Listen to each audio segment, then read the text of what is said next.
اللہ اکبر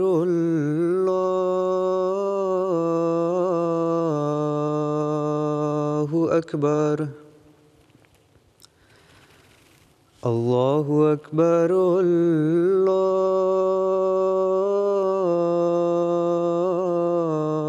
اللہ اکبر اشہد ان لا الہ الا اللہ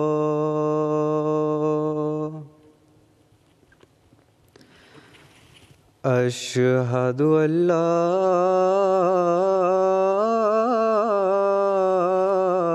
الہ الا اللہ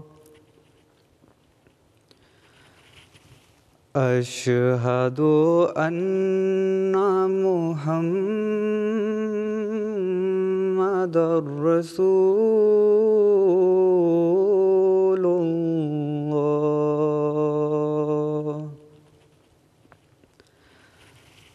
اشہد ان محمد رسول اللہ حی علی الصلاۃ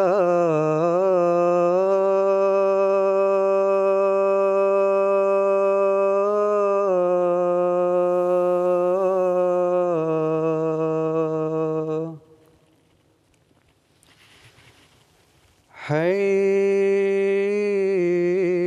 علی الصلاۃ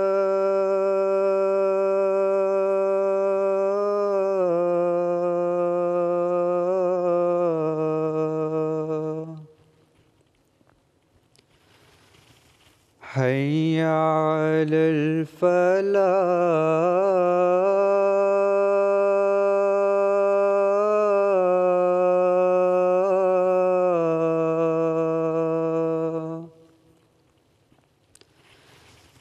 حی علی الفلاح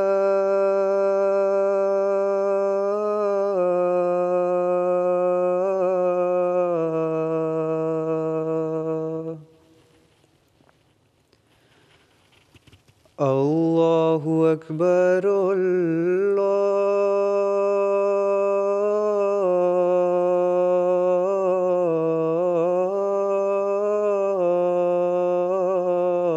اللہ اکبر لا الہ الا اللہ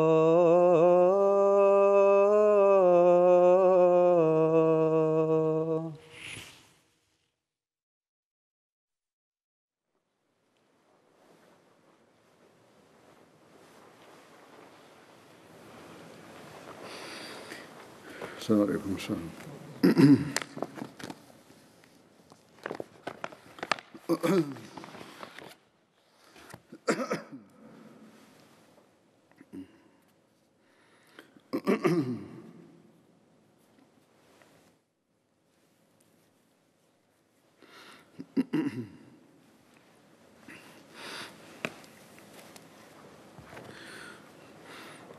أشهد أن لا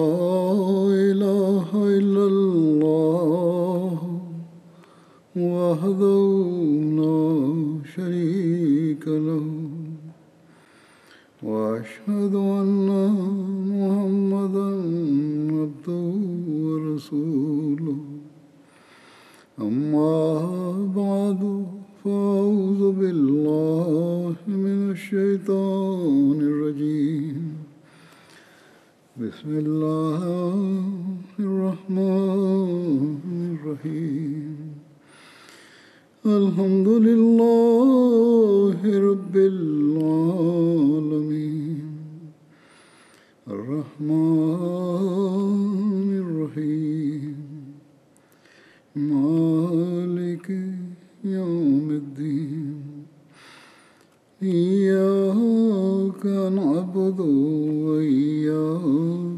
نستعين اهدنا الصراط المستقيم صراط الذين أنعمت عليهم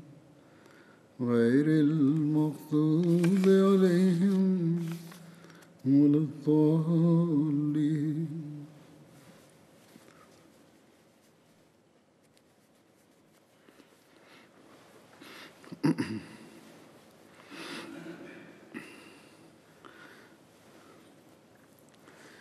اس زمانے میں اللہ تعالیٰ نے اپنے وعدے کے موافق حضرت صلی اللہ علیہ وسلم کی غلامی میں زمانے کے امام مسیح موعود اور مہدی موعود کو حکم اور عدل بنا کے بھیجا.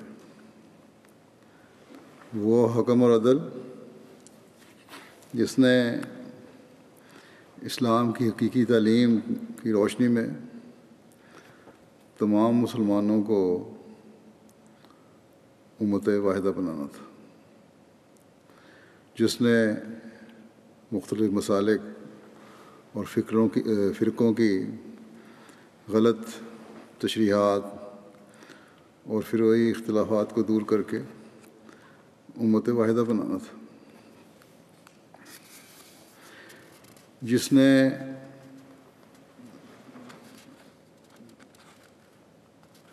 مسلمانوں کو ایک وحدت ادا کرنی تھی. بس آج ہم دیکھتے ہیں کہ مسلمانوں کے ہر فرقے میں سے وہ لوگ جنہوں نے سنجیدگی سے غور کیا، اسلام کے مختلف فرقوں کے اختلافات کے درد کو محسوس کیا، انہوں نے علم، عقل اور دعاؤں سے کام لیتے ہوئے حضرت مسیح موعود علیہ الصلوۃ والسلام کی جماعت میں شمولیت اختیار کی اور لاکھوں کی تعداد میں ہر سال بھی شامل ہوتے چلے جا رہے ہیں. بس جماعت احمدیہ کسی فرقے یا مسلک کے فرق یا اختلاف نظریات اور تشریح و تفسیر پر قائم ہونے والی جماعت نہیں ہے، بلکہ یہ حضرت صلی اللہ علیہ وسلم کی پیشگوئی کے مطابق اور اللہ تعالیٰ کے وعدے کے مطابق آخری زمانے میں آپ صلی اللہ علیہ وسلم کے غلام صادق کے ذریعے قائم ہونے والی جماعت ہے، جس نے حضرت مسیح موعود علیہ السلام کی بیعت میں آ کر انہی اختلافات کو جو شیعہ سنی کے درمیان ہیں یا کسی فرقے اور مسلک کے درمیان ہیں ختم کر کے امت واحدہ بننا ہے. مسلمانوں کو اسلام کی حقیقی تعلیم سے آگاہ کر کے ہم نے امت واحدہ بنانا ہے. اس کام کے لیے حضرت مسیح موعود علیہ الصلوۃ والسلام مبعوث ہوئے تھے. اسی کام کے لیے آپ نے جماعت کا قیام اللہ تعالیٰ کے حکم سے کیا، اور اس کام کے کرنے کے لیے اللہ تعالیٰ نے آپ کو الہام فرمایا کہ سب مسلمانوں کو جو روئے زمین پر ہیں جمع کرو اللہ دین واحد. بس یہ کام جو اللہ تعالیٰ نے آپ کے سپرد فرمایا ہے، یہی کام آپ کے بعد خلافت سے جڑ کر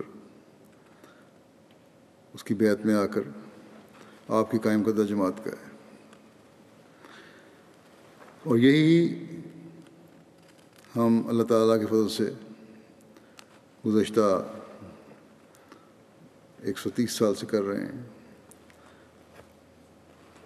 یا جب سے خلافت کا نظام شروع ہوا تو 112 سال سے کر رہے ہیں. اس سے پہلے حضرت مسیح علیہ السلام نے یہ کام کیا.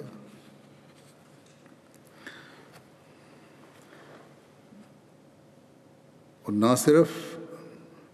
مسلمانوں کو قرآن کریم، سنت نبوی صلی اللہ علیہ وسلم، احادیث صحیح، زمانے کے امام اور حکم اور عدل کی عارفانہ تشریح کی روشنی میں بتا رہے ہیں، بلکہ غیر مسلموں کو بھی اسلام کی خوبصورت تعلیم بتا کر انہیں دائرۂ اسلام میں شامل کرنے کی کوشش کر رہے ہیں. بس مسیح موعود اور حکم و عدل کی جماعت اختلافات ختم کرنے کے لیے قائم ہوئی ہے، اور باوجود مخالفتوں، مقدموں، سختیوں اور گالیوں کے ہماری طرف سے امن اور سلامتی اور دعا کا یہ پیغام ہوتا ہے ہر ایک کو. یقیناً ہم نے حق کو پھیلانے اور حق بات کہنے سے نہیں رکنا، اور اس کے لیے قربانیاں بھی دے رہے ہیں. لڑائی اور گالم گلوچ نہ ہماری طرف سے پہلے کبھی ہوئی نہ ہوگی. الہی جماعتوں کی مخالفتیں بھی ہوتی ہیں اور ان کو ظلم بھی سہنے پڑتے ہیں، لیکن آخر کار اللہ تعالیٰ انہیں کامیابی عطا فرماتا ہے. ہم دعا بھی کرتے ہیں، اور جیسا کہ میں نے کہا کہ کوشش بھی کرتے رہیں گے کہ زمانے کے امام کے پیغام کو ہر مذہب اور ہر ملک کے لوگوں میں پھیلاتے رہیں. لیکن عامۃ المسلمین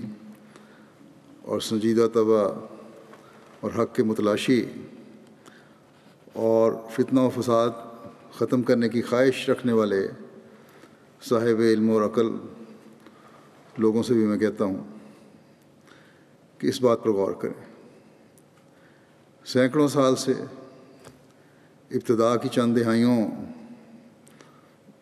کے علاوہ شروع سے ہی مسلمان اختلافات میں مبتلا ہو کر اپنی وحدت اور اکائی کو کمزور کرتے چلے آ رہے ہیں. آج کل ہم محرم کے مہینے سے گزر رہے ہیں، جو اسلامی سال کے کیلنڈر کا پہلا مہینہ ہے. انگریزی سال کے شروع ہونے پر ہم ایک دوسرے کو مبارکباد دیتے ہیں، لیکن بدقسمتی یہ ہے کہ اسلامی سال کے شروع ہونے پر کئی مسلمان ملکوں میں اس فرقہ واریت کی وجہ سے قتل و غارت گری ہوتی ہے. وہ دین جو امن اور سلامتی کی اعلیٰ ترین تعلیم دینے والا دین ہے، کیوں اس کے ماننے والے اپنے سال کا آغاز فتنہ و فساد اور قتل و غارت گری سے کرتے ہیں؟ ہمیں سوچنا چاہیے، ہمیں اپنے رویوں کو بدلنا چاہیے. ہمیں دیکھنا چاہیے کہ کس طرح ہم مسلمانوں کو امت واحدہ بنا کر ان فسادوں اور دہشت گردیوں کو ختم کر سکتے ہیں. ہمیں غور کرنا چاہیے کہ ہمارے آقا و مطاع حضرت خاتم الانبیاء محمد مصطفیٰ صلی اللہ علیہ وسلم نے اگر اسلام کی ابتدا کی ترقی کے بعد ایک فیض عوج کے زمانے کی خبر دی تھی، تو پھر یہ خوشی کی خبر بھی دی تھی کہ خلافت علی منہاج نبوت قائم ہوگی. وہی معاملہ جس کی وجہ سے مسلمانوں میں اختلاف ہوا تھا وہی معاملہ آخری زمانے میں خلافت علی منہاج نبوت کے قیام کے بعد مسلمانوں کو امت واحدہ بنانے کا ذریعہ بھی بن جائے گا، مسلمانوں کی ترقی اور اکائی کا ایک روشن نشان بن جائے گا۔ بس جب حالات بتا رہے ہیں کہ یہ وہ زمانہ ہے، جو نشانیاں قرآن و حدیث سے پتہ چلتی ہیں وہ پوری ہو رہی ہیں یا ہو گئی ہیں،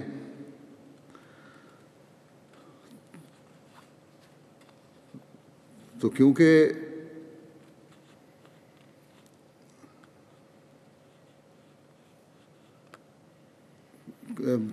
کیوں نہ ہم اس حکم اور عدل کی اور آن حضرت صلی اللہ علیہ وسلم کے غلام صادق کی تلاش کریں، جو شیعہ سنی اور مختلف فرقوں اور مسلکوں کے اختلافات کو ختم کر کے ہمیں ایک بنانے والا ہے۔ ان اندھے نام نہاد علماء کی تقلید نہ کریں جو خود بھی ڈوب رہے ہیں اور اپنے ساتھ ایک بڑی تعداد کے مسلمانوں کو بھی ڈبونے کی کوشش کر رہے ہیں۔ دیکھیں، جب وہ نشانیاں پوری ہو گئیں جن کا قرآن حدیث سے پتہ چلتا ہے، تو وہ کون ہے یہ ہمیں دیکھنے کی ضرورت ہے، اس کو تلاش کرنے کی ضرورت ہے۔ وہ کون ہے جو اسلام کی نشر ثانیہ کا ذریعہ بنا کر اللہ تعالیٰ کی طرف سے کھڑا کیا گیا؟ کسی کو کھڑا ہونا چاہیے۔ ہم احمدی کہتے ہیں کہ وہ بانی جماعت احمدیہ حضرت مرزا غلام احمد قادیانی علیہ السلام ہیں، جن کے سپرد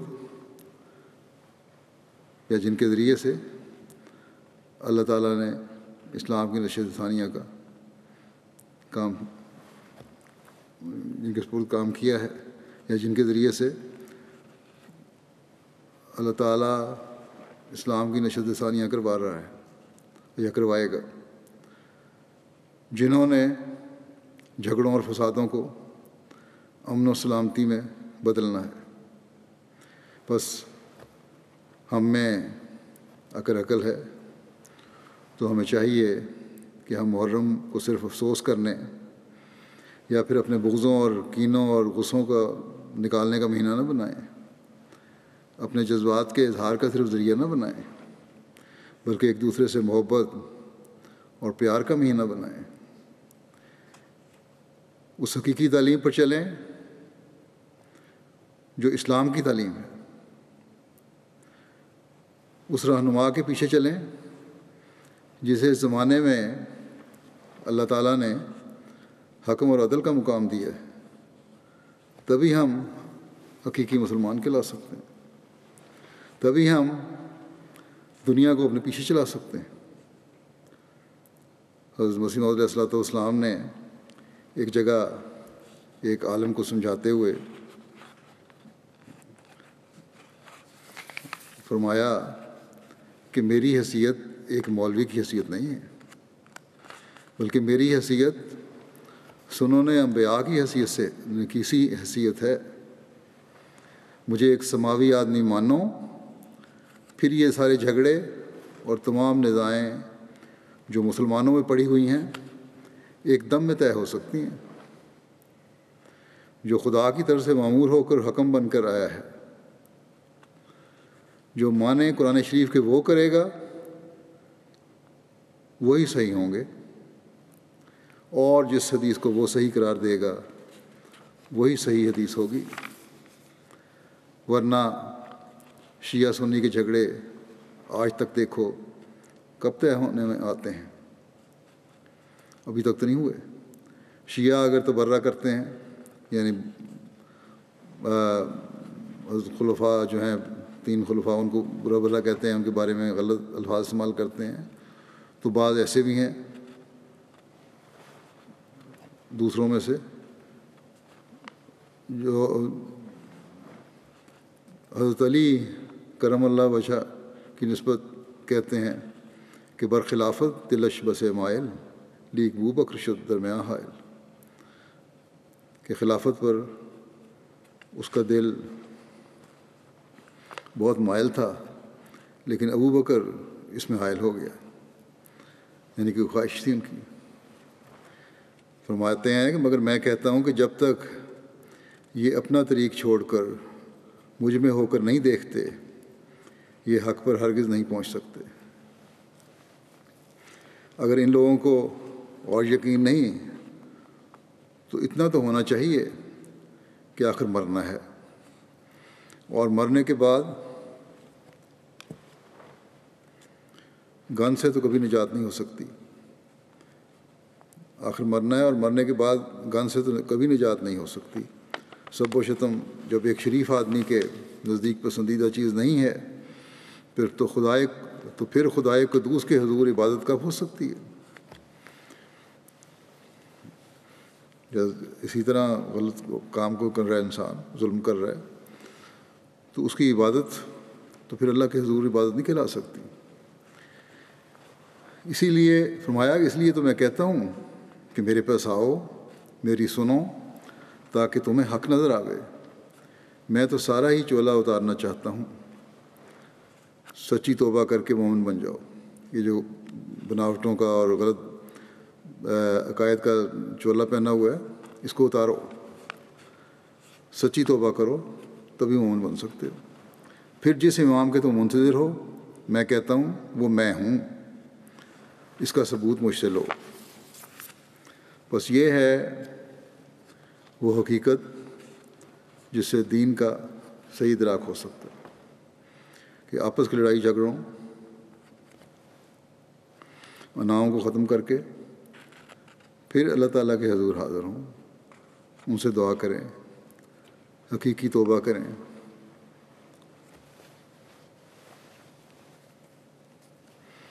اور یہ اسی وقت ہو سکتا ہے جب اپنے دل کو ہر ملونی سے صاف کر کے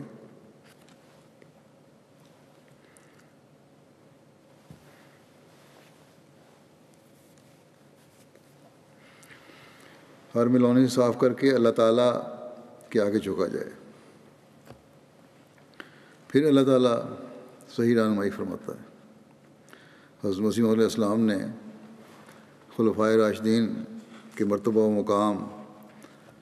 اور بزرگی کو اس طرح بیان فرمایا ہے۔ ایک جگہ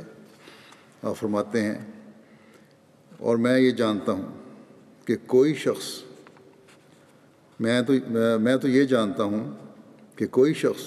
مومن اور مسلمان نہیں بن سکتا جب تک ابو بکر،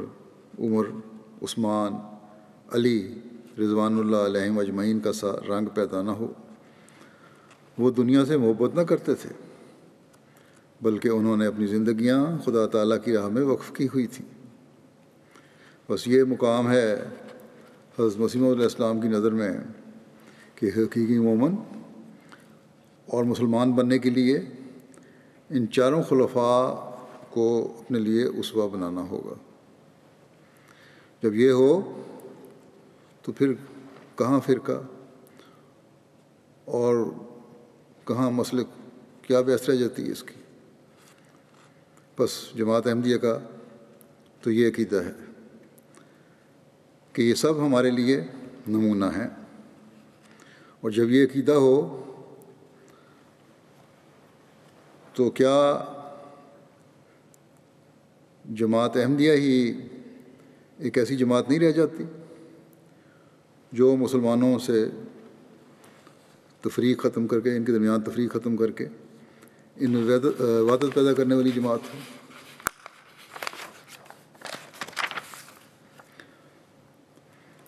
چاروں خلفائے راشدین کا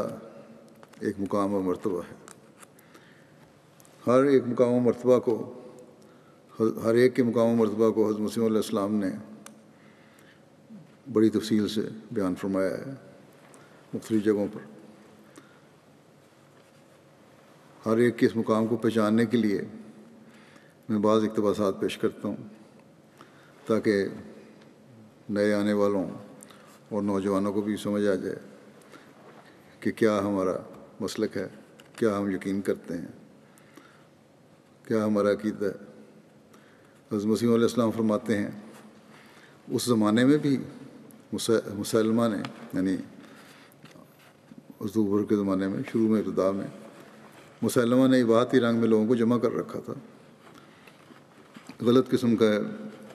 تشریحیں کر کے، غلط باتوں کو جائز قرار دے کر صرف لوگوں کو اکٹھا کرنے کے لیے اپنے ساتھ میں لایا ہوا تھا۔ فرمایا کہ ایسے وقت میں حضرت ابو بکر خلیفہ ہوئے تو انسان خیال کر سکتا ہے کہ کس قدر مشکلات پیدا ہوئی ہوں گی۔ اگر وہ قوی دل نہ ہوتا، یعنی حضرت ابو بکر،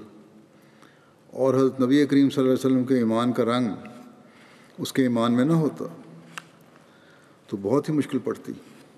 اور گھبرا جاتا۔ لیکن صدیق نبی کا ہمسایہ تھا، ہم سایہ یعنی اس کا سایہ پڑ رہا تھا، آپ کے اخلاق کا اثر اس پر پڑا ہوا تھا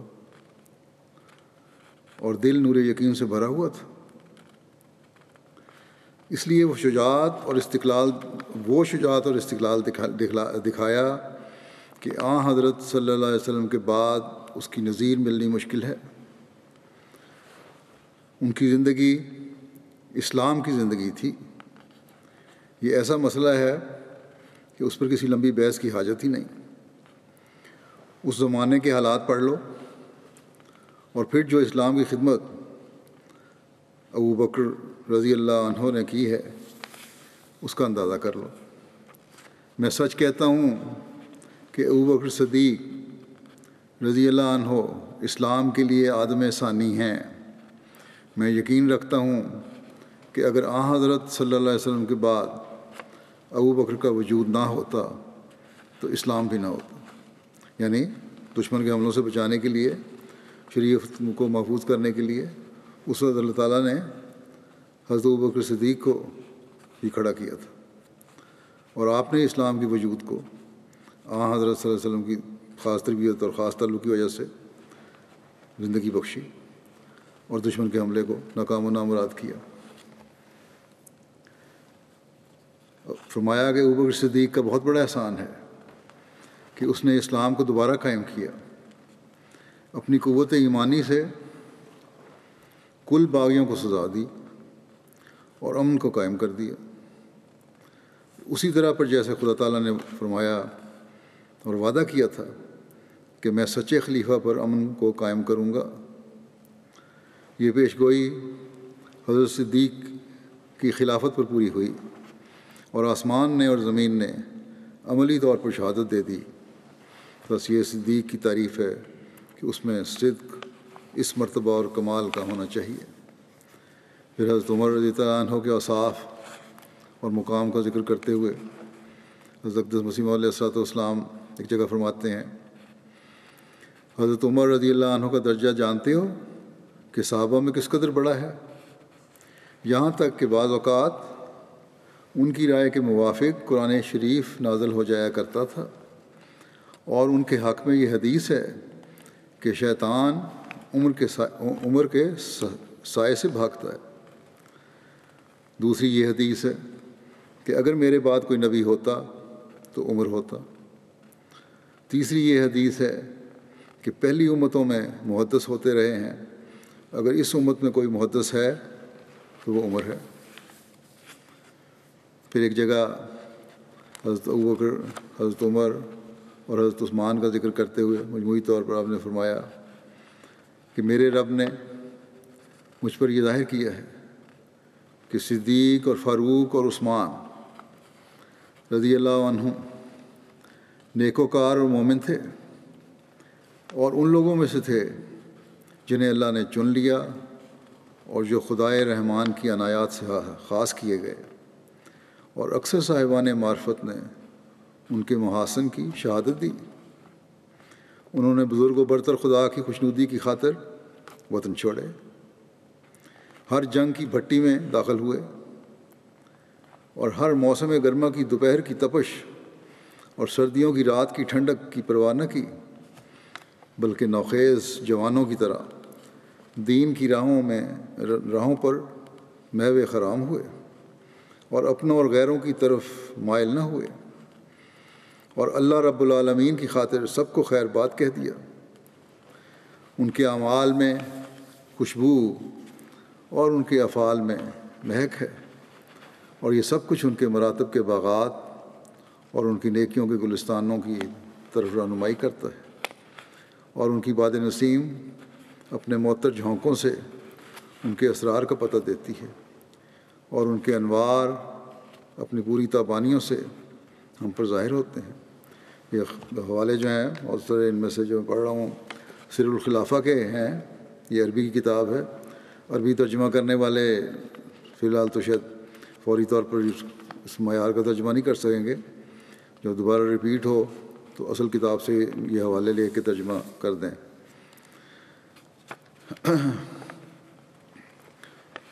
حضرت علی کے محاسن اور آپ کے مقام کا ذکر کرتے ہوئے حضرت اقدس مسیح موعود علیہ الصلوۃ والسلام فرماتے ہیں،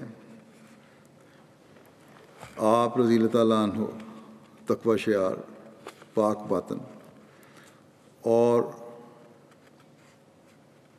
ان لوگوں میں سے تھے جو خدائے رحمان کے ہاں سب سے زیادہ پیارے ہوتے ہیں، اور آپ قوم کے برگزیدہ اور زمانے کے سرداروں میں سے تھے۔ آپ خدائے غالب کے شیر، خدائے مہرباں کے جوان مرد، سخی پاک دل تھے۔ آپ ایسے منفرد اور بہادر تھے جو میدان جنگ میں اپنی جگہ نہیں چھوڑتے، خواہ ان کے مقابلے میں دشمنوں کی ایک فوج ہو۔ آپ نے ساری عمر تنگ دستی میں بسر کی اور نوع انسانی کے مقام زہد کی انتہا تک پہنچے۔ آپ مال و دولت عطا کرنے، لوگوں کے ہم و غم دور کرنے اور یتیموں اور مسکینوں اور ہمسایوں کی خبرگیری کرنے میں اول درجے کے مرد تھے۔ آپ نے جنگوں میں طرح طرح کے بہادری کے جوہر دکھائے تھے۔ تیر اور تلوار کی جنگ میں آپ سے حیرت انگیز واقعات ظاہر ہوتے تھے۔ اس کے ساتھ ساتھ آپ نہایت شیریں بیان اور فصیح اللسان بھی تھے۔ آپ کا بیان دلوں کی گہرائی میں اتر جاتا اور اس سے ذہنوں کے زنگ صاف ہو جاتے، اور برہان کے نور سے اس کا چہرہ دمک جاتا۔ آپ قسم قسم کے انداز بیان پر قادر تھے، اور جو آپ سے ان میں مقابلہ کرتا تو اسے ایک مغلوب شخص کی طرح آپ سے معذرت کرنا پڑتی۔ آپ ہر خوبی میں اور بلاغت و فصاحت کے طریقوں میں کامل تھے، اور جس نے آپ کے کمال کا انکار کیا تو اس نے بے حیائی کا طریق اختیار کیا۔ پھر حضرت علی کے مقام اور خلافت کے بارے میں حضرت مسیح موعود علیہ الصلوۃ والسلام فرماتے ہیں، اس میں ذرہ بھر شک نہیں کہ حضرت علی متلاشیان حق کی امیدگاہ اور سخیوں کا بے مثال نمونہ اور بندگان خدا کے لیے حجت اللہ تھے۔ نیز آپ اپنے زمانے کے لوگوں میں بہترین انسان اور ملکوں کو روشن کرنے کے لیے اللہ کے نور تھے، لیکن آپ کی خلافت کا دور امن و امان کا زمانہ نہ تھا، بلکہ فتنوں اور ظلم و تعدی کی تند ہواؤں کا زمانہ تھا۔ عوام الناس آپ کی اور ابن ابی سفیان کی خلافت کے بارے میں اختلاف کرتے تھے، اور ان دونوں کی طرف حیرت زدہ شخص کی طرح ٹکٹکی لگائے بیٹھے تھے، اور بعض لوگ ان دونوں کو آسمان کے فرقت نامی دو ستاروں کی مانند تصور کرتے تھے، اور دونوں کو درجہ میں ہم پلہ سمجھتے تھے۔ لیکن سچ یہ ہے کہ حق علی مرتضیٰ کے ساتھ تھا، اور جس نے آپ کے دور میں آپ سے جنگ کی تو اس نے بغاوت اور سرکشی کی۔ پھر چاروں خلفائے راشدین کی اسلام اور قرآن کی حفاظت اور اس امانت کا حق ادا کرنے کے مقام کا ذکر فرماتے ہوئے حضرت مسیح موعود علیہ السلام فرماتے ہیں، یہ عقیدہ ضروری ہے کہ حضرت صدیق اکبر رضی اللہ تعالیٰ عنہ اور حضرت فاروق عمر رضی اللہ تعالیٰ عنہ اور حضرت ذو النورین یعنی حضرت عثمان رضی اللہ تعالیٰ عنہ اور حضرت علی مرتضیٰ رضی اللہ تعالیٰ عنہ سب کے سب واقعی طور پر دین میں امین تھے۔ ابو بکر رضی اللہ عنہ جو اسلام کے عادم ثانی ہیں، اور ایسا ہی حضرت عمر فاروق اور حضرت عثمان رضی اللہ عنہما اگر دین میں سچے امین نہ ہوتے تو آج ہمارے لیے مشکل تھا جو قرآن شریف کی کسی ایک آیت کو بھی من جانب اللہ بتا سکتے۔ پھر ان چاروں خلفاء کا ذکر فرماتے ہوئے حضرت مسیح علیہ السلام فرماتے ہیں کہ خدا کی قسم وہ ایسے لوگ ہیں جو خیر الکائنات صلی اللہ علیہ وسلم کی مدد کی خاطر موت کے میدانوں میں ڈٹ گئے، اور اللہ کی خاطر انہوں نے اپنے باپوں اور بیٹوں کو چھوڑ دیا اور انہیں تیز دھار تلواروں سے ٹکڑے ٹکڑے کر دیا، اور اپنے پیاروں سے جنگ کی اور ان کے سر قلم کیے، اور اللہ کی راہ میں اپنے نفیس اموال اور جانیں نثار کیں، لیکن اس کے باوجود وہ اپنے اعمال کی قلت پر روتے اور سخت نادم تھے۔ کوئی فخر نہیں تھا کہ ہم نے کوئی نیک عمل کیے، اور ان کی آنکھ نے بھرپور نیند کا مزہ نہیں لیا، کبھی نیند بھر کے نہیں سوئے، مگر بہت قلیل جو آرام کے لحاظ سے نفس کا لازمی حق ہے، اور وہ نعمتوں کے دل دادا نہیں تھے۔ بس تم کیسے خیال کرتے ہو کہ وہ ظلم کرتے تھے، مال غصب کرتے تھے، عدل نہیں کرتے تھے اور جور و ستم کرتے تھے، اور یہ ثابت ہو چکا ہے کہ وہ نفسانی خواہشات سے باہر آ چکے تھے، اور وہ ہمیشہ آستانہ الہی پر گرے رہتے تھے، اور وہ فنا فی اللہ لوگ تھے۔ بس یہ ادراک ہے جو ان چاروں خلفاء کے مقام و مرتبہ کا حضرت مسیح علیہ الصلوۃ والسلام نے ہمیں دیا، اور یہی وہ مقام ہے جب ہر مسلمان ان بزرگوں کو دے گا تو حقیقی مسلمان کہلائے گا، اور آپس کے اختلافات کو ختم کر کے امت واحدہ کا حصہ بنے گا۔ ورنہ ہمارے اختلافات اسلام کو تو کوئی فائدہ نہیں پہنچائیں گے، ہاں دشمن ان سے ضرور فائدہ اٹھائے گا، اور وہ فائدہ اٹھا رہا ہے۔ آج کل ہم یہی دیکھ رہے ہیں۔ بس اسلام کی اگر کوئی خدمت اس زمانے میں ہو سکتی ہے، اسلام کی حفاظت کی اگر خواہش ہے، تو پھر اس جری اللہ کے ساتھ جڑ کر ہی ہو سکتی ہے جسے اس زمانے میں اللہ تعالیٰ نے اس کام کے لیے بھیجا ہے۔ جیسا کہ میں نے کہا، آج کل ہم محرم کے مہینے سے گزر رہے ہیں، کل یا پرسوں 10 محرم بھی ہے، جس میں حضرت حسین کی شہادت کے حوالے سے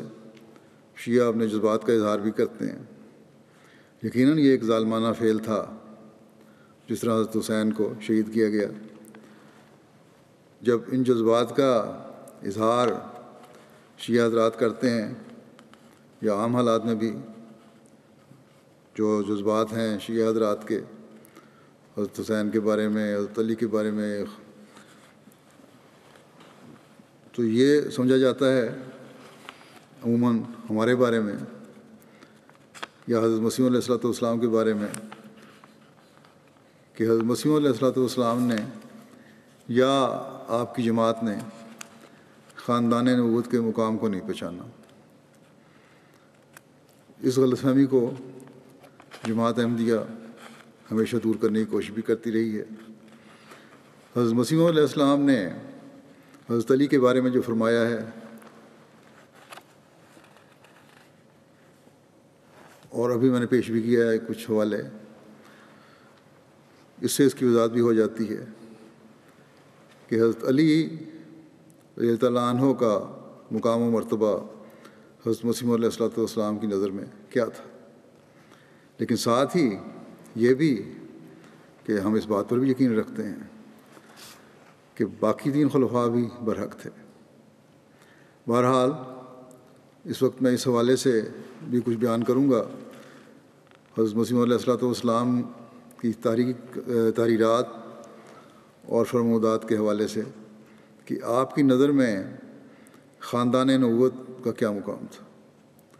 اور اس بارے میں آپ نے جماعت کو کیا نصیحت فرمائی ہے۔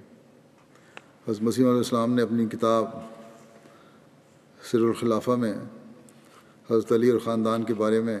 خاندان نبوت کے بارے میں یہ تحریر فرمایا ہے۔ حضرت علی کے بارے میں فرمایا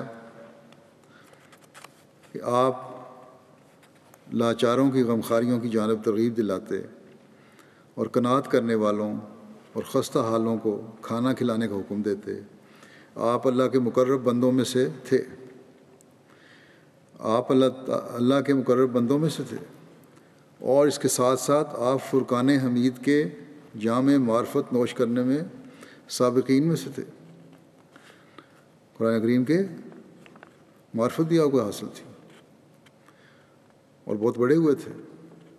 اور آپ کو قرآنی دقائق کے ادراک میں ایک عجیب فہم عطا کیا گیا تھا۔ فرمایا کہ میں نے عالم بیداری میں انہیں دیکھا، یعنی حضرت علی سے ملاقات ہوئی عالم بیداری میں، کشفی حالت میں، نہ کہ نیند میں۔ پھر اسی حالت میں آپ نے یعنی حضرت علی نے خدائے علام الغیوب کی کتاب کی تفسیر مجھے عطا کی اور فرمایا یہ میری تفسیر ہے اور یہ اب آپ کو دی جاتی ہے، بس آپ کو اس عطا پر مبارک ہو۔ جس میں میں نے اپنا ہاتھ بڑھایا اور وہ تفسیر لے لی، اور میں نے صاحب قدرت عطا کرنے والے اللہ کا شکر ادا کیا، اور میں نے آپ کو یعنی حضرت علی کو خلق میں متناسب اور خلق میں پختہ اور متواضع، منکسر المزاج، تاباں اور منور پایا، اور میں یہ حلفاً کہتا ہوں کہ آپ مجھ سے بڑی محبت و الفت سے ملے، اور میرے دل میں یہ بات ڈالی گئی کہ آپ مجھے اور میرے عقیدے کو جانتے ہیں، اور میں اپنے مسلک اور مشرب میں شیعوں سے جو اختلاف رکھتا ہوں وہ اسے بھی جانتے ہیں، لیکن آپ نے کسی بھی قسم کی ناپسندیدگی یا ناگواری کا اظہار نہیں کیا، اور نہ ہی مجھ سے پہلو تہی کی، بلکہ وہ مجھے ملے اور مخلص محبین کی طرح مجھ سے محبت کی، اور انہوں نے سچے صاف دل رکھنے والے لوگوں کی طرح محبت کا اظہار فرمایا، اور آپ کے ساتھ حسین بلکہ حسن اور حسین دونوں، اور سید الرسل خاتم النبیین بھی تھے، اور ان کے ساتھ ایک نہایت خوبرو، صالحہ، جلیلۃ القدر، بابرکت، پاک باز، لائق تعظیم، باوقار، ظاہر و باہر نور مجسم جوان خاتون بھی تھیں، جنہیں میں نے غم سے بھرا ہوا پایا، لیکن وہ اسے چھپائے ہوئے تھیں، اور میرے دل میں ڈالا گیا کہ آپ حضرت فاطمہ الزہرا ہیں۔ آپ میرے پاس تشریف لائیں اور میں لیٹا ہوا تھا، بس آپ بیٹھ گئیں، اور آپ نے میرا سر اپنی ران پر رکھ لیا اور شفقت کا اظہار فرمایا، اور میں نے دیکھا کہ وہ میرے کسی غم کی وجہ سے غمزدہ اور رنجیدہ ہیں، اور بچوں کی تکلیف کے وقت فرمایا کہ بچوں کی تکلیف کے وقت ماؤں کی طرح شفقت و محبت اور بے چینی کا اظہار فرما رہی ہیں۔ یہ اس پر گندہ ذہن مولوی جو ہیں اعتراض کرتے رہتے ہیں کہ آپ نے لکھا ہے کہ حضرت فاطمہ نے میرا سر اپنی ران پہ رکھ لیا۔ یہ تو ایک ماں کی محبت کا اظہار جو ہوتا ہے بچے سے، اس کا بیان ہو رہا ہے، لیکن ان گندے ذہنوں کو کیا کہے کوئی، اور رحمۃ المسلمین ان کی باتیں سن کے سمجھتے ہیں کہ حضرت فاطمہ الزہرا کی نعوذ باللہ حد تک کر دی، حالانکہ آپ انتہائی، اب تو وہ جو آگے اس کی وضاحت مزید ہو جائے گی، کس طرح فرما رہے ہیں کہ ایک ماں کا سلوک آپ کر رہی ہیں مجھ سے۔ بہرحال پھر آپ فرماتے ہیں، پھر مجھے بتایا گیا کہ دین کے تعلق میں ان کے نزدیک یعنی حضرت فاطمہ کے نزدیک میری حیثیت بمنزلہ بیٹے کے ہے، اور میرے دل میں خیال آیا کہ ان کا غمگین ہونا اس امر پر کنایا ہے جو میں قوم، اہل وطن اور دشمنوں سے ظلم دیکھوں گا۔ اس بات پر غمگین تھیں حضرت فاطمہ کہ میرے بیٹے کو یہ ظلم دیکھنا پڑے گا۔ پھر حسن اور حسین دونوں میرے پاس آئے اور بھائیوں کی طرح مجھ سے محبت کا اظہار کرنے لگے، اور ہمدردوں کی طرح مجھے ملے، اور یہ کشف بیداری کے کشفوں میں سے تھا۔ اس پر کئی سال گزر چکے ہیں اور مجھے حضرت علی اور حضرت حسین کے ساتھ ایک لطیف مناسبت ہے، اور اس مناسبت کی حقیقت کو مشرق و مغرب کے رب کے سوا کوئی نہیں جانتا، اور میں حضرت علی اور آپ کے دونوں بیٹوں سے محبت کرتا ہوں، اور جو ان سے عداوت رکھے اس سے میں عداوت رکھتا ہوں، اور میں ہما میں جور و جفا کرنے والوں میں سے نہیں، اور یہ میرے لیے ممکن نہیں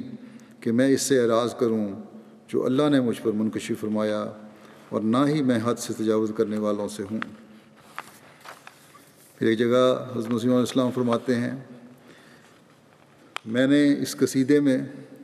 جو امام حسین رضی اللہ عنہ کی نسبت لکھا ہے یا حضرت عیسیٰ علیہ السلام کی نسبت بیان کیا ہے، یہ انسانی کارروائی نہیں، یہ تو اللہ تعالیٰ کی طرف سے مجھے بتایا گیا۔ خبیث ہے وہ انسان جو اپنے نفس سے کاملوں اور راست بازوں پر زبان دراز کرتا ہے۔ میں یقین رکھتا ہوں کہ کوئی انسان حسین جیسے یا حضرت عیسیٰ جیسے راست باز پر بد زبانی کر کے ایک رات بھی زندہ نہیں رہ سکتا، اور وعید من آدھا ولین لی دست بدست اس کو پکڑ لیتا ہے۔ بس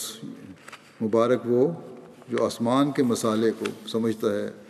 اور خدا کی حکمت عملیوں پر غور کرتا ہے۔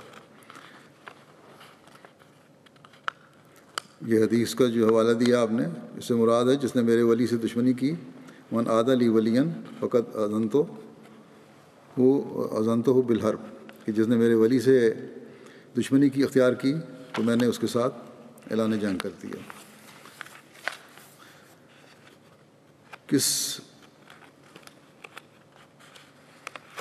کسی سے جو محبت کا اظہار ہوتا ہے، اور جب یہ محبت کا اظہار ذاتی مجلس میں ہو جہاں اور کوئی نہ ہو، تو وہ محبت کا اظہار دل کی آواز ہوتی ہے۔ ویسے تو پاک آدمی کی جس کو مقام اللہ تعالیٰ نے بہت زیادہ دیا ہے، ہر لفظی دل کی آواز ہے، لیکن معترض کے لیے یہ جاننا چاہیے کہ گھر میں بیٹھے ہوئے کیا اظہار تھا آپ کا۔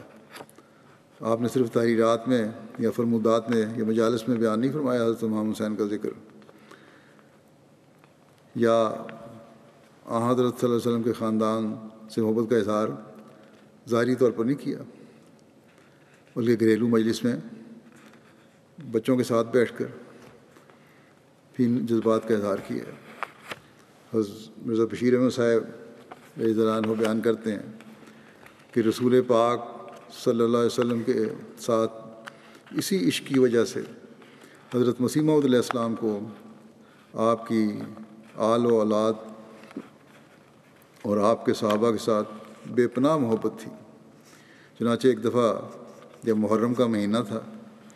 اور حضرت مسیح موعود علیہ السلام اپنے باغ میں ایک چارپائی پر لیٹے ہوئے تھے، آپ نے ہماری ہمشیرہ مبارکہ بیگم سلمہ اور ہمارے بھائی مبارک احمد مرحوم کو، جو سب بہن بھائیوں میں چھوٹے تھے، اپنے پاس بلایا اور فرمایا، آؤ میں تمہیں محرم کی کہانی سناؤں۔ پھر آپ نے بڑے دردناک انداز میں حضرت امام حسین رضی اللہ عنہ کی شہادت کے واقعات سنائے۔ آپ یہ واقعات سناتے جاتے تھے اور آپ کی آنکھوں سے آنسو رواں تھے، اور آپ اپنی انگلیوں کے پوروں سے اپنے آنسو پونچھتے جاتے تھے۔ اس دردناک کہانی کو ختم کرنے کے بعد آپ نے بڑے کرب کے ساتھ فرمایا، یزید پلید نے یہ ظلم ہمارے نبی کریم کے نواسے پر کروایا، مگر خدا نے بھی ان ظالموں کو بہت جلد اپنے عذاب میں پکڑ لیا۔ اس وقت آپ پر عجیب کیفیت آ رہی تھی، اور اپنے آقا کے جگر گوشے کی المناک شہادت کے تصور سے آپ کا دل بہت بے چین ہو رہا تھا، اور یہ سب کچھ رسول پاک کے عشق کی وجہ سے تھا۔ اس بارے میں خود حضرت نواب مبارکہ بیگم صاحبہ بیان فرماتی ہیں، ایک جگہ کہتی ہیں اسی واقعے کو، کیونکہ ان کے ساتھ یہ ہوا تھا، کہتی ہیں آپ باغ میں چرپائی پر لیٹے ہوئے تھے حضرت مسیح علیہ السلام، میں اور مبارک ایک کشفہ آپ کو دکھلانے کے لیے لائے پکڑا، آپ نے فرمایا آؤ، تمہیں اس کو تو نظر انداز کیا، اور پھر فرمایا کہ میں تمہیں محرم کی کہانی سناؤں۔ پھر کہتے ہیں ہم دونوں پاس بیٹھ گئے. یہ ماہ محرم کا پہلا عشرہ تھا. آپ نے شہادت حضرت امام حسین علیہ السلام کے واقعات سنانا شروع کیے. فرمایا وہ ہمارے نبی کریم کے نواسے تھے. ان کو منافقوں نے ظالموں سے بھوکا پیاسا کربلا کے میدان میں شہید کر دیا. پھر فرمایا، پھر حضرت مسیح السلام کو بیان فرما رہی ہیں، فرمایا اس دن آسمان سرخ ہو گیا. اس دن آسمان سرخ ہو گیا تھا. 40 روز کے اندر قاتلوں ظالموں کو خدا تعالیٰ کے غضب نے پکڑ لیا. کوئی کوڑی ہو کر مرا، کسی پر کوئی عذاب آیا اور کسی پر کوئی. یزید کے ذکر پر یزید پلید فرماتے تھے. کافی لمبے واقعات آپ نے سنائے. حالت یہ تھی کہ آپ پر رکت آ رہی تھی، آنسو بہنے لگتے تھے جن کو اپنی انگشت شہادت سے پہنچتے جاتے تھے. اس ظلم کی داستان کو جب انسان سنتا ہے تو رونگٹے کھڑے ہو جاتے ہیں. جب دشمن نے غلبہ پا لیا تو حضرت امام حسین نے اپنے گھوڑے کا رخ لکھا ہے کہ دریائے فرات کی طرف کیا یا کرنے کی کوشش کی تو آپ کا راستہ روک لیا گیا. ایک شخص نے آپ کو تیر مارا جو آپ کی ٹھوڑی کے اوپر لگا یہاں آ کے، بڑا زخم گہرا ہو گیا. پھر حملہ آوروں نے مزید حملے کیے اور آپ کو حملے کر کے شہید کر دیا. راوی بیان کرتا ہے کہ میں نے شہادت سے قبل آپ کو یہ کہتے سنا کہ اللہ کی قسم میرے بعد بندگان خدا میں سے کسی بھی ایسے بندے کو قتل نہیں کرو گے جس کے قتل پر میرے قتل سے زیادہ خدا تعالیٰ تم پر ناراض ہو. پھر فرمایا حضرت امام حسین نے کہ واللہ مجھے تو امید ہے کہ اللہ تعالیٰ تمہیں ذلیل کر کے مجھ پر کرم کرے گا اور پھر میرا انتقام تم سے اس طرح لے گا کہ تم حیران رہ جاؤ گے. ان ظالموں نے آپ سے اور آپ کے خاندان سے کیا سلوک کیا؟ شہید کیا اور شہید کرنے کے بعد پھر خیموں کو لوٹا، عورتوں کے سروں سے چادریں اتاریں. حضرت امام حسین کی نعش پر سے شہید کرنے کے بعد ان کے کمانڈر نے بلایا کہ ان کی نعش لٹائی ہوئی ہے، اس پہ سے کون گھوڑوں سمیت گزرے گا. اور 10 گھوڑے تیار ہوئے اور ان کو گزار کر نعش کو پامال کیا گیا. آپ کی کمر کی ہڈیوں کو اور پسلیوں کو چکنا چور کر دیا گیا. ایک روایت کے مطابق آپ کے جسم پر 33 زخم نیزے اور 43 زخم تلوار کے تھے اور تیروں کے زخم اس کے علاوہ تھے. پھر آپ کا سر کاٹ کر گورنر کے پاس بھیجا گیا اور اس نے یہ سر کوفہ میں نصب کروایا. ظلم کی انتہا ہے. کوئی خبیث ترین دشمن بھی اس طرح نہ کرے. یہ تو مختصر میں نے بیان کیا ہے. جب حضرت مسیح علیہ السلام بیان فرما رہے تھے تو اس وقت اس واقعے پہ آپ غم سے آنسوؤں کی جھڑی لگی ہوئی تھی. بس کس طرح کہہ سکتے ہیں کہ ہم نعوذ باللہ خاندان اوہ سے محبت نہیں کرتے یا اس کا ادراک نہیں رکھتے؟ بلکہ ایک موقع پر آپ نے سختی سے جماعت کو بھی نصیحت فرمائی کہ جب آپ کو پتہ لگا ایک موقع پہ کہ کسی نے غلط الفاظ استعمال کیے ہیں حضرت امام حسین کے بارے میں، چنانچہ آپ نے فرمایا کہ واضح ہو کہ کسی شخص کے ایک کارڈ کے ذریعے سے، جو پوسٹل کارڈ ہوتا ہے، اس کے ذریعے سے مجھے اطلاع ملی ہے کہ بعض نادان آدمی جو اپنے تئیں میری جماعت کی طرف منسوب کرتے ہیں حضرت امام حسین رضی اللہ تعالیٰ عنہ کی نسبت یہ کلمات منہ پر لاتے ہیں کہ نعوذ باللہ حسین بوجہ اس کے کہ اس نے خلیفہ وقت یعنی یزید سے بیعت نہیں کی باغی تھا اور یزید حق پر تھا. آپ نے فرمایا لعنت اللہ علی الکاذبین. مجھے امید نہیں کہ میری جماعت کے کسی راست باز کے منہ سے ایسے خبیث الفاظ نکلے ہوں مگر ساتھ اس کے مجھے یہ بھی دل میں خیال گزرتا ہے کہ چونکہ اکثر شیعہ نے اپنے ورد تبرے اور لان تان میں مجھے بھی شریک کر لیا ہے، اس لیے کچھ تعجب نہیں کہ کسی نادان بے تمیز نے سفیہانہ بات کے جواب میں سفیہانہ بات کہہ دی ہو، جیسا کہ بعض جاہل مسلمان کسی عیسائی کی بدزبانی کے مقابلے پر جو حضرت صلی اللہ علیہ وسلم کی شان میں کرتا ہے، حضرت عیسیٰ علیہ السلام کی نسبت کچھ سخت الفاظ کہہ دیتے ہیں۔ بہرحال میں اس اشتہار کے ذریعے سے اپنی جماعت کو اطلاع دیتا ہوں کہ ہم اعتقاد رکھتے ہیں کہ یزید ایک ناپاک تباہ دنیا کا کیڑا اور ظالم تھا، اور جن معنوں کی روح سے کسی کو مومن کہا جاتا ہے وہ اس میں موجود نہ تھے۔ مومن بننا کوئی امر سہل نہیں ہے۔ اللہ تعالیٰ ایسے شخصوں کی نسبت فرماتا ہے، قالت الاعراب آمنا قل لم تؤمنوا ولکن قولوا اسلمنا۔ مومن وہ لوگ ہوتے ہیں جن کے اعمال ان کے ایمان پر گواہی دیتے ہیں، جن کے دل پر ایمان لکھا جاتا ہے، اور جو اپنے خدا اور اس کی رضا کو ہر ایک چیز پر مقدم کر لیتے ہیں، اور تقویٰ کی باریک اور تنگ راہوں کو خدا تعالیٰ کے لیے اختیار کرتے اور اس کی محبت میں محو ہو جاتے ہیں، اور ہر ایک چیز جو بت کی طرح خدا سے روکتی ہے، خواہ وہ اخلاقی حالت ہو یا اعمال فاسقانہ ہوں یا غفلت اور کسل ہو، سب سے اپنے تئیں دور تر لے جاتے ہیں۔ لیکن بدنصیب یزید کو یہ باتیں کہاں حاصل تھیں؟ دنیا کی محبت نے اس کو اندھا کر دیا تھا، مگر حسین رضی اللہ عنہ طاہر مطہر تھا، اور بلا شبہ وہ ان برگزیدوں میں سے ہے جن کو خدا تعالیٰ اپنے ہاتھ سے صاف کرتا اور اپنی محبت سے معمور کر دیتا ہے، اور بلا شبہ وہ سرداران بہشت میں سے ہے، اور ایک ذرہ کی نہ رکھنا اس سے موجب سلب ایمان ہے۔ اور اس امام کی تقویٰ اور محبت الہی اور صبر اور استقامت اور زہد اور عبادت ہمارے لیے اسوہ حسنہ ہے، اور ہم اس معصوم کی ہدایت کے اقتداء کرنے والے ہیں جو اس کو ملی تھی۔ تباہ ہو گیا وہ دل جو اس کا دشمن ہے، اور کامیاب ہو گیا وہ دل جو عملی رنگ میں اس کی محبت ظاہر کرتا ہے، اور اس کے ایمان اور اخلاق اور شجاعت اور تقویٰ اور استقامت اور محبت الہی کے تمام نقوش انعکاسی طور پر کامل پیروی کے ساتھ اپنے اندر لیتا ہے، جیسا کہ ایک صاف آئینے میں ایک خوبصورت انسان کا نقش۔ یہ لوگ دنیا کی آنکھوں سے پوشیدہ ہیں، کون جانتا ہے ان کا قدر مگر وہی جو ان میں سے ہیں۔ دنیا کی آنکھ وہ شناخت نہیں کر سکتی کیونکہ وہ دنیا سے بہت دور ہیں۔ یہی وجہ حسین کی شہادت کی تھی، کیونکہ وہ شناخت نہیں کیا گیا۔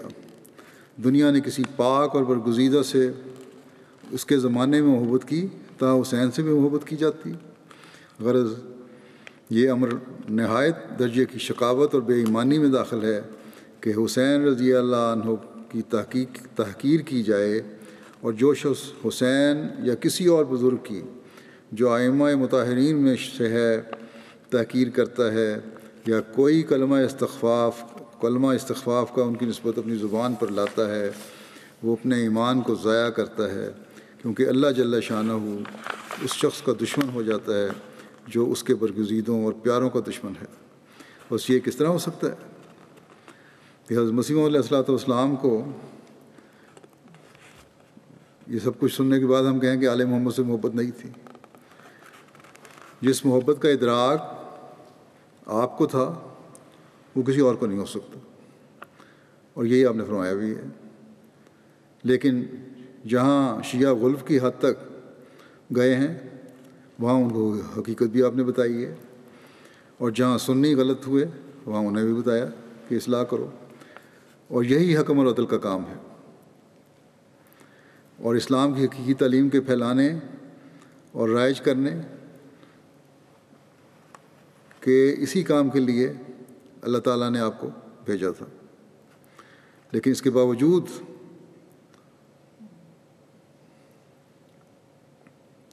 یہ دونوں جو فرقے ہیں بڑے، یہ احمدیوں کو ہی برا کہتے ہیں، ہمیں ہی ظلموں کا نشانہ بنایا جاتا ہے، لیکن اس کے باوجود ہم نے صبر و استقامت سے اس کام کو جاری رکھنا ہے جو ہمارے سپرد ہے، جس کے لیے ہم نے حضرت مسیح موعود علیہ السلام کی بیعت کی کہ حقیقی اسلام کو دنیا میں پھیلائیں، اس نمونے کو سامنے رکھیں جو حضرت امام حسین نے ہمیں دکھایا۔ حضرت مسلم موعود نے اپنے ایک شعر میں فرمایا تھا کہ وہ تم کو حسین بناتے ہیں اور آپ یزیدی بنتے ہیں، یہ کیا ہی سستا سودا ہے، دشمن کو تیر چلانے دو۔ بس ہماری قربانیاں تو انشاءاللہ رائے گاہ جائیں گی۔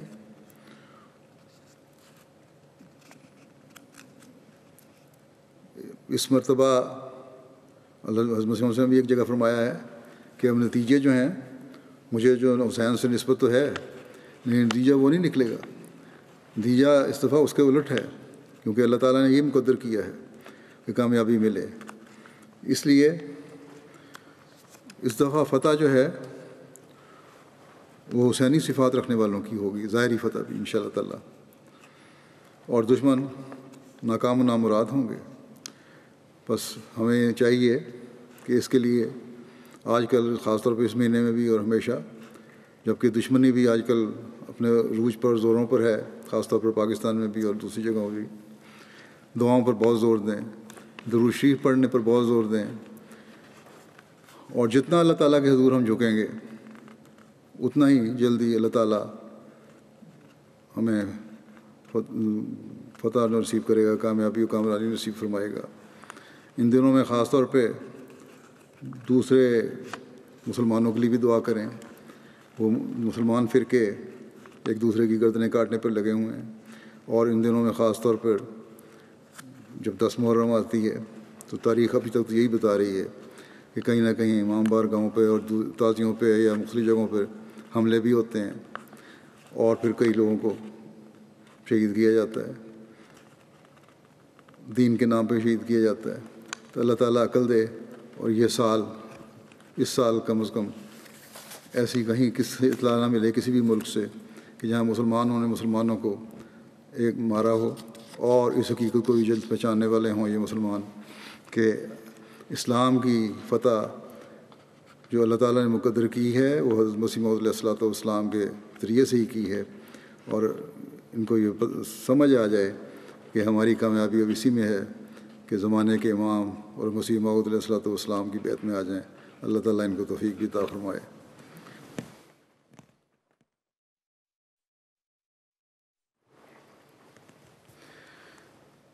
الحمد للہ نحمده ونستعینه ونستغفره ونؤمن به ونتوکل علیہ ونعوذ باللہ من شرور انفسنا ومن سیئات اعمالنا من يهده الله فلا مضل له ومن يضلل فلا هادي له ونشهد أن لا إله إلا الله ونشهد أن محمدا عبده ورسوله عباد الله رحمكم الله إن الله يأمر بالعدل والإحسان وإيتاء ذي القربى وينهى عن الفحشاء والمنكر والبغي